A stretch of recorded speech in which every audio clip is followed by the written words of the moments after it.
Magandang umaga po, nagbabagang balita. It's me, Cory. Narito po tayo ngayon sa aking bakuran at tatanungin natin ang opinion ng isang normal citizen or abnormal citizen.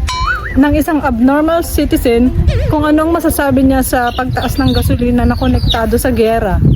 Narito, i-interviewin ko po ang isang lalaking nagngangalang Giovanni. Sir, ano po ang masasabi niyo sa pagtaas ng gasolina? Ayan, sabi ko po sa ating po presidente po ay babaan na po natin at kay humingi na po na tayo ng tulong sa kanya at para po ang ating diesel po ay bumaba ng ating mga gasolina dito po sa atin sa Pilipinas na masyado na po pagkakamahal na po ng gasolina. Kaya ang iba po nabibisikleta na lang po mga tropa. Shout out po sa inyo mga taga-Balayan.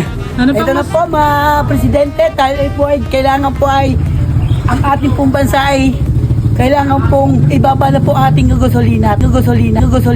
Nangangailangan po mga tao at nagdadaing na po ating mga kababayan. BBM, narinig mong hinaing ng isang mamamayang si Giovanni. Nagdadal po ako. Kita nyo parang gasolina po ito pag tumakas. Ano naman ang masasabi mo sa gerang nagaganap sa Middle East?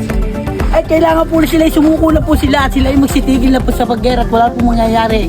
Ang buhay po, magbubuhis po sa kanila ay sila po ay kailangan po ay magbago na po sila ang kanilang landas. Kailangan po maging papayapa na po silang lahat. Kailangan po sila ay mahalan po silang lahat. Kailangan po yun ang sabi ng natin po ng Diyos. Tayo po ay magkaisa sa ating bayan. Amen! At yan lamang po sa ating nagbabagang mga nasusunog at nag-uuling na balita. Yan lamang po ang live update. Salamat po.